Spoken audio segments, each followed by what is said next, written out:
for 5 minutes.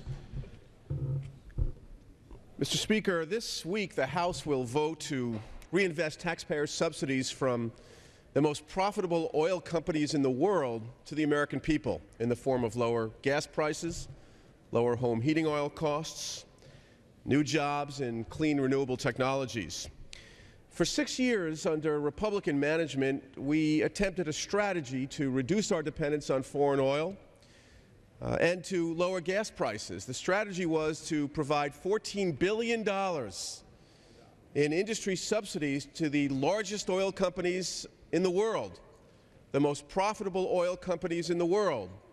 $14 billion to them, and at the same time, the Bush administration submitted budgets to this Congress that actually reduced funding for renewable energies, for energy efficiency, for weatherization, for solar, for hydrogen, for other renewable technologies. And so what was the result, Mr. Speaker? The result was this. Gas prices doubled. Home heating oil prices tripled. Oil company profits quadrupled. But the average American was now faced with an additional $1,500 in gas prices.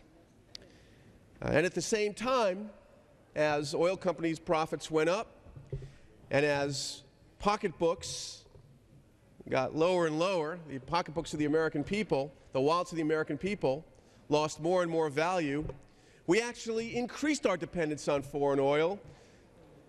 This year we are actually importing 1.6 million barrels of oil a day more than we were before the energy policy that the prior Congress passed and that the President signed. So we're actually more dependent on foreign oil, and the American people are less well off. Oil companies did very, very well, but we did nothing to reduce our dependence on foreign oil, and the American people lost $1,500 in the process. Well, we're going to change that. We have the opportunity to change that this week.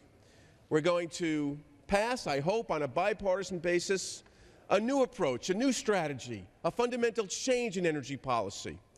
And we're going to redirect those subsidies from oil companies to the pocketbooks of the American people. We're going to create as many as 3 million jobs in renewable technologies. We're going to invest those subsidies in the creation of new green jobs, in solar and hydrogen and wind, in geothermal. We're going to create those new jobs and regain our manufacturing capacity and capabilities. Mr. Speaker, it troubles me that here we are, the country that defeated the most monumental threat of the 20th century in Nazi Germany and Japan, and we're now behind Germany and Japan in solar technologies. Of the top 10 wind companies on Earth, only one is American. Iceland, Denmark, now making great strides in geothermal and wind, we're not. 7 out of every 10 cars in Brazil are fuel flexible, we're not. We can regain our capacities, we can regain our skills, we can regain our competitive edge in the world, we can regain our manufacturing strength in the world by leapfrogging ahead of them in renewable technologies. To do that, we've got to make investments in the American people, not the bottom line profits of oil companies. When we gave those oil companies the opportunity to make those investments in the American people, what did they do? They made those investments in the oil company CEOs. One cashed out with about $60 million. We believe that it's time to make those investments in the American people, in American jobs, in renewable energy.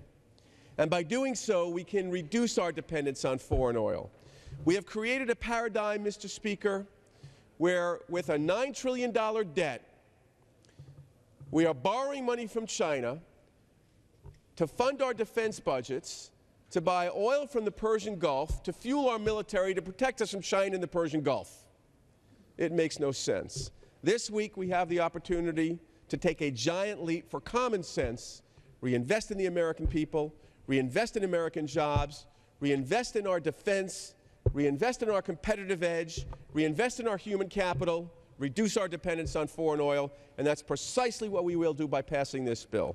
I thank the Speaker, and I yield back the balance of my time.